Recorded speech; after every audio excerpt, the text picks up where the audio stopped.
Last week, both the governor's office and the state superintendent of schools released guidelines for how Montana public schools can reopen this fall. School officials, however, had already come up with some of their own guidelines, but say they'll consider all three plans, whatever's best for the kids. MTN's Mike Dennison spoke with education officials this week and tells us what those school reopening plans might look like. Local school districts in Montana will make the call on how they plan to reopen this fall and are likely to have some forms of kids back in the classroom with face-to-face learning. But school officials say it won't be business as usual. You may be coming back full bore. I don't believe that it's going to look like that. I think that there's probably going to be a blend of remote delivery of education services if they come back to the classroom in select and smaller groups. Miller says many schools have been surveying parents and school staff on what it will take to make them feel safe. For those who don't feel comfortable being at school among larger groups of people, online classrooms will have to be available. And in-person learning will probably look different too, especially in larger urban districts.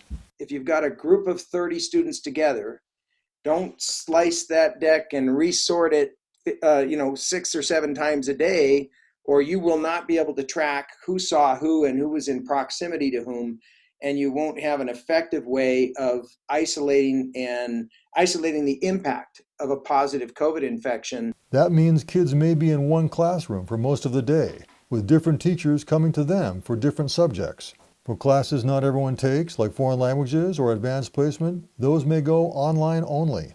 There's also consideration of having half the kids come into classrooms for part of the week and the other half the rest of the week, and remote learning when they're not at the building.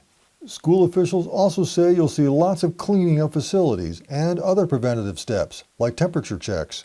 Presence of any type of mitigation is going to be throughout every school day and every school. You're just not going to be able to walk into school and not notice it. Schools are on a tight timeline with perhaps 30 days to finalize their plans. School officials say one thing the public can do to make their job a little easier is take precautions to stem the spread of the disease so the numbers decrease between now and the start of the school year. They're also saying anything approaching normal at Montana Public Schools appears a long ways off.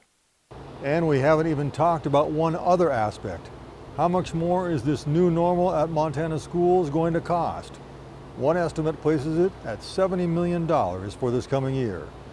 Reporting from Helena, Mike Dennison, MTN News. Montana has almost 500 separate school districts serving nearly 150,000 students.